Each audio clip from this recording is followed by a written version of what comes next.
What's up, guys? My name is nroadie, and welcome back to the F1 2017 Career Mode Series. We are here today to cover part 2 of this series. We are at the Shanghai circuit in Shanghai, China. Anyway, we're here at the paddock for qualifying. Our goal is to qualify 9th or higher and out-qualify our teammate Nico Hulkenberg. So far in the rivalry, we're drawing at 4 points apiece. Without further ado, let's go to qualifying.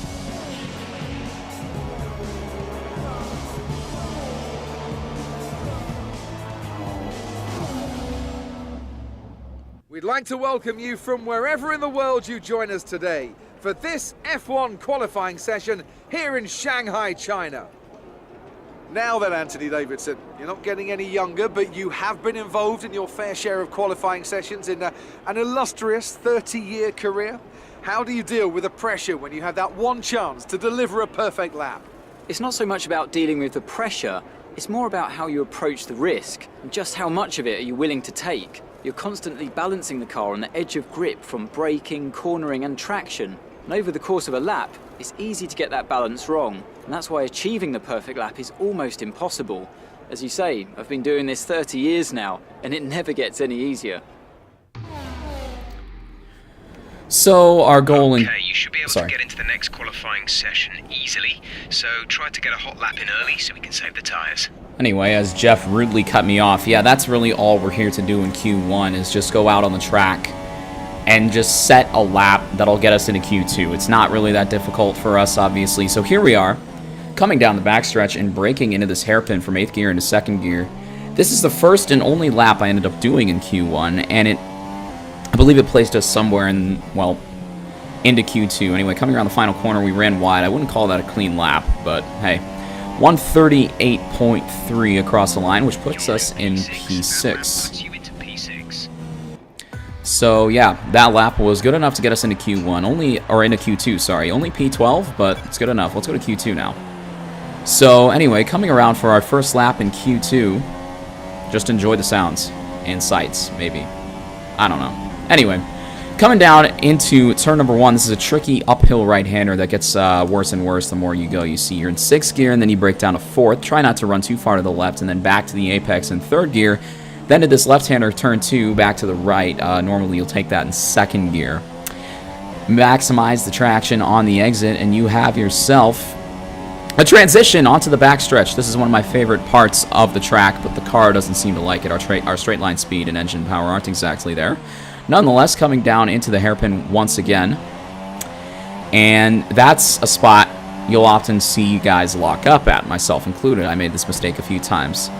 Nonetheless, coming out of the final corner, activating DRS, our first lap in Q2 is a 138.4, which moves us into P4, and that's not really a competitive time. As you can see on the timesheets, we've already been bumped down into P11, so right now I'm fast-forwarding until last 4 or 5 minutes or so. I'm going to chuck on a fresh set of super soft tires, knock the fuel content down to about the minimum, which is 2.8 laps worth of fuel, and just go out for an all-out lap to try to get us into that top 10 and into the third and final qualifying session. So here we are now on track with about 40 seconds left in the session, and even though we're in P8, we appear like we're safe right now. I wanted to set this lap because I knew everybody else on the track, or in the current qualifying field, would be coming out on track doing the same thing I would be doing, which is going out to try to get that extra couple tenths of a second to make sure they have a place in Q3. Now, this was fairly easy considering the car is competitive and, well, the field really wasn't overly challenging. You can see we gained over 3 tenths and ended up being closer to a second. Yeah, as you can see there, 1.1 seconds over our previous lap, and that is going to be plenty enough to get us into Q3. So as you can see now, we're on the timesheets. This is qualifying session number 3. Both myself and Nico Hulkenberg made it. We're fast forwarding to about 4 minutes remaining, a little 3.5 minutes rather.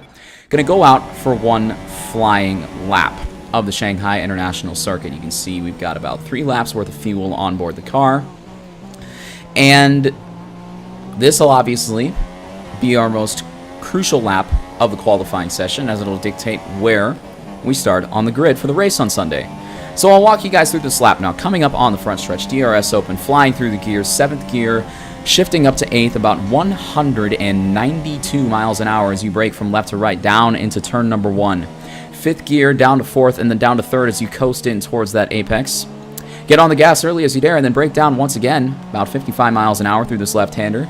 Sweeping, make sure not to spin the tires as you exit the corner. Sweep out all the way back to the right, back to the left, clip this apex as you accelerate up to 180 miles an hour, then brake at the 100-meter mark down into 2nd gear and get yourself cut off by an idiot who edited this video. Anyway, apparently we qualified 6th, and I don't know how to edit videos properly. Anyway, enough from me. Let's go to the race.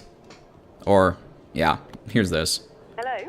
I just wanted to pass on the team's expectations for this race. Good luck. So, the team's expectations are for this race are that we finish in P7 or higher, beat Nico Hulkenberg as is customary, and place 11th or higher in the Drivers' Championship. Should be pretty easy. We've had a decent amount of success so far. We're leading the rivalry, and without further ado, let's go to the grid for the Chinese Grand Prix. So, as David Croft gives us a detailed account of the track, you can see on the race forecast we have some light rain projected for the middle stages of this race, and that is going to be critical as to our position. You can see I've adjusted the front wing arrow up to 9. About as much damage as my pump shotgun does in Fortnite. Anyway, here we are at the end, back half of the formation lap, and you can see there are a couple of raindrops already appearing on the camera. So at this point, team radio. Light rain will stay with us for at least 20 minutes, maybe more. Light rain is here to stay. So Jeff confirming what we've seen. You can see the raindrops on the front nose of the car as well. And yeah, the rain is here, and it is here to stay. You can see I'm setting my tires already to those intermediates because I'm expecting an early pit stop. Anyway, just lining up on the grid. We end up qualifying position 5, folks, on that grid. I don't know how many times I can say on the grid. I'm just trying to stall for time. Because once again, I didn't allocate enough space for myself to commentate properly. Coming through the final corner, just waiting for everybody on the grid to form. The rain is still coming down. It's starting to pick up a little bit. Clouds are forming. Should be interesting. And by the way, have you guys ever heard of this little thing called Twitch Prime? Well, basically how it works is you link your Amazon Prime account to your Twitch account, and it allows you to subscribe to any Twitch streamer of your choice for free, courtesy of Twitch Prime. Cool, huh? All right, enough dilly-dallying. Here we are on the grid for the Chinese Grand Prix, waiting for those 5 red lights to go out. And away we go for the Chinese Grand Prix. It's been a pretty decent start for your boy nroadie. As you see the rest of the field head down towards turn 1. We got some slicing and dicing going on like tomatoes. We go around the outside of the Red Bull of, I believe that is Max Verstappen, trying to stick it maybe around the Mercedes, around Valtteri Bottas as well as we head down into turn 2. Going to go up the inside of the Mercedes driving Finn. And cutting to the live action now, you can see we haven't quite been able to make the move stick, but we are up to position 4 out of 20, which is rather nice if I do so say so myself. Cutting to the replay, we go down the inside of Bottas into the right-hander. I forget what turn number that is, but we tail out like crazy. The back end steps out on us on the exit of the corner, and we can see the position back to Daniel Ricciardo, trying to hold, though, around the outside through the fast S section, and we do so successfully. So, the race start has been decent on our part. We're up to P4, so we gained 1 position, and I'm going to be honest, I don't really think we have a prayer of catching Valtteri Bottas. He's miles ahead of us, to be honest. But now it's all about trying to manage this rain. As you can see, we're on lap 5 now. Kimi Räikkönen has dropped the position of Valtteri Bottas, who I suspect is up now in the top 3. And the rain has started to come down. Driving on slicks in the rain is no fun. As you can see, we've dropped our fuel mix down to lean. We're just having to nurse the car back to the pits, and wow, that was a great driving job on my part. I think it might be just about time to come and change these tires. Oh, really? Jeff, providing the words of wisdom, we've conceded P4 to Sergio Perez in the Force India, looking like a strip of bubble gum. Doesn't matter, though. We have to worry about Max Verstappen, who of course is a master in the rain. You can see we're really struggling for grip, just sliding left and right like a tow truck on ice. I'm spitting bars. As you can see, we're going to pit at the end of this lap, going to fit on a set of intermediate tires. Meanwhile, though, we've got to figure out a way to keep Max Verstappen from taking P5. He's in our slipstream, going to go down the inside into this hairpin. We're going to have to outbrake him here, and we do so successfully. Still, he's sticking his nose up the inside, so I got to leave the space. Verstappen ultimately decides against it, and I just about stuck my nose in the Rolex. You can see we're going to dive into the pits on this lap, as is the bubblegum strip that is Force India's Sergio Perez. And even sliding on the way to the pits just goes to show you how wet the track got in a short amount of time. Perez and I, though, we look like we're one of only a couple drivers. You can see the Ferrari pit crew's out, Force India pit crew's out, Toro Rosso pit crew's out, Haas pit crew is out, and Renault's pit crew is out. How's the pit stop, boys? Intermediate tires on, and he potatoes on the pit exit, so we've lost probably a full second to the Spaniard, I think. No, he's from Mexico. I lied. And ultimately, I think, in hindsight, I made this switch a lap too early. Fast forwarding now to the end of lap 6. You can see on the mini-map a bunch of drivers. Well, the drivers that haven't pitted, most of them are diving into the pits now. So you look in the top left, we'll see just how many positions we have gained or effectively lost as we go down the front stretch. 10th, 9th, 8th, 7th, ultimately 7th place is where we are right now. And I think that from here on out, it's just going to be who drives best in the rain. I personally don't drive that well in the rain, but you can see up ahead of us. Obviously, we've made some inroads on Sergio Perez, trying to keep fuel and lean, keep the revs down, you know, just generally minimize the wheel spin. And as I say that, I wheel spin out of the corner. Looking at the race director, there are 3 drivers who still haven't stopped: Bottas, Ricciardo, and Alonso. Now, the only one that really impacts me here is Fernando Alonso. You can see later on in lap 7, coming through the first sector split, and Alonso is holding up Sergio Perez like a train. Perez dives to the inside as we go through the S section, and Alonso ultimately has to give up the position to him. You can see he is also sliding around the track, struggling for grip like a maniac, spitting bars like a Kit Kat. Anyway, we go around the outside of Fernando Alonso. Through the second of the 3 S's, and that is us back up into position 6. Still sliding like crazy, though, and still sliding, and, you know, everyone's just struggling for grip. Track conditions suck. For me, anyway. You can see, fast forwarding now onto lap 11, my tires have gone out the window. We're up into P5 because somebody else didn't stop. I don't remember what happened, man. But anyway, we got Max Verstappen on our tail once again.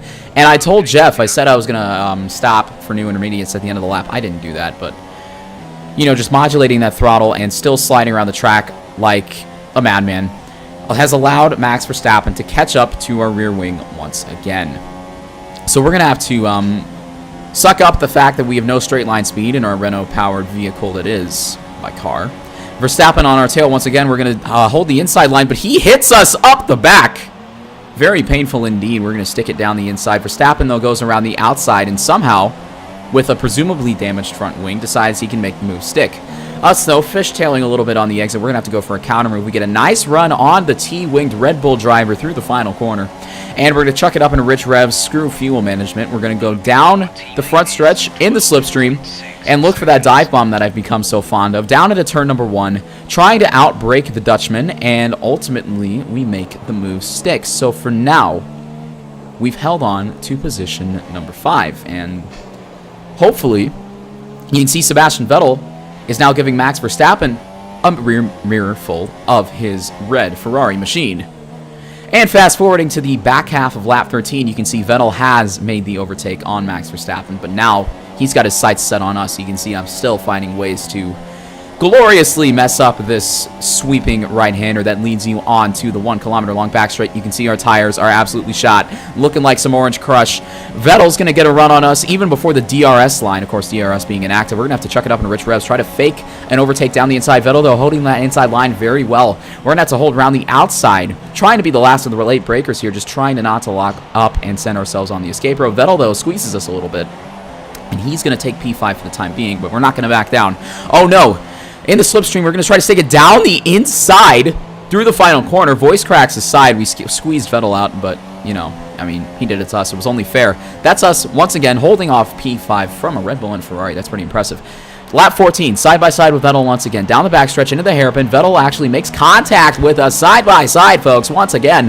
And we're going to be coming into the pits on this lap. Our tires are just out. I lied. We're not coming to the pits. Nobody needs tires, apparently. Power from the engine is going to be down slightly. It's showing some minor wear. So no one needs an engine either! Anyway, our engine sucks now, and it started to dry out, but I'll get to that in a sec. Vettel now trying to stick it down the inside. Very ambitious move from the German. We're going to have to hold it around the outside, just trying to kind of get that extra burst of speed here and there. It's going to turn to the inside for turn number 2, making contact again with Vettel's side pod. Struggling for grip, the track's dried out. Intermediates are no longer the optimal tire, in my opinion. So, at the end of this lap, we're going to dive into the pits. I meant at the end of the lap. Sorry, apparently we're on the backstretch again. The track, as you can see, like I said, it's starting to dry out a little bit. You can still see some raindrops flowing by on the camera. And you can still see Sebastian Vettel in my rearview mirror. So we're going to have to dive, duck, dip, dive, dodge, and generally try to avoid him.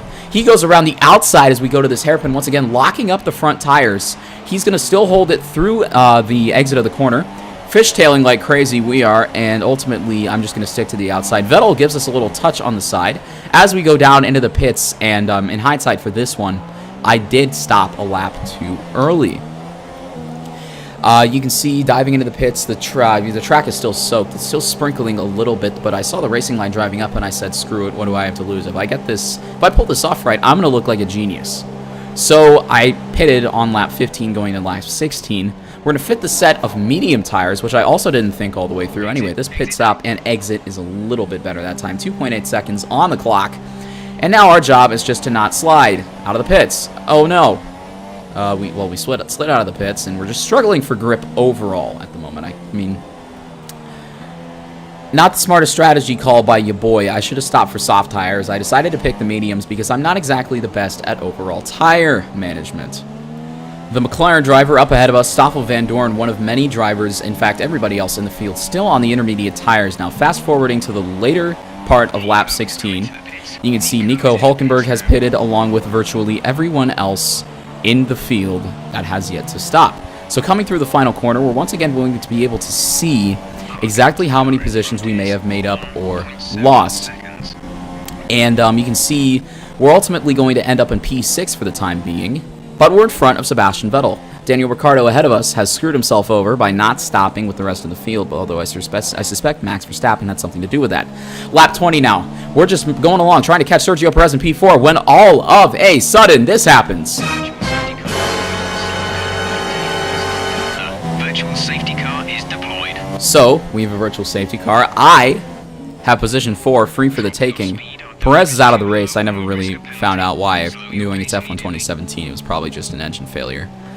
But, yeah, I didn't really have to work for that at all. We're up to P4. Now, lap 28, track's dried out. I'm trying to hold off Max Verstappen. I have very little fuel in the reserve. Kimi Räikkönen has won the race because he likes to do that a lot on this game. Verstappen, though, is gaining on us, and he's gaining fast. Bottas sets the fastest lap of a 1:37.9. 1.5 seconds behind. That's crucial because that means Verstappen is not in DRS range. You can see, though, even still, our tire wear, engine wear absolutely through the roof. Coming through this hairpin, ultimately ending up being the penultimate corner, you can see the proximity arrow indicates Verstappen is near, but I don't think he's going to have enough time to catch us. One more lap and he would have passed me. Through the final corner, checkered flag is waving. Hey man, P4?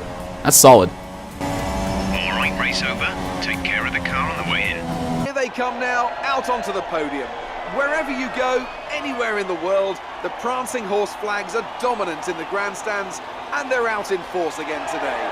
It's Ferrari on the top step once more.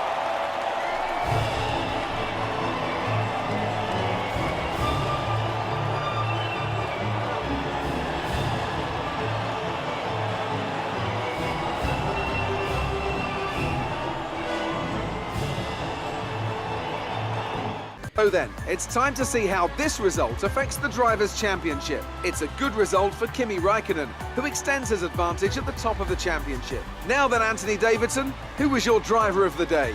I think it's got to be Kimi Räikkönen. He's not always spectacular, but he quietly gets the job done. I guess I don't deserve it. On to the constructors then. Mercedes have extended their lead at the top of the standings. Meanwhile, Ferrari have improved their position. A strong weekend from them as they fight their way towards the top. It was great having you with us for this weekend. I hope you enjoyed it as much as we did. Until next time though, goodbye.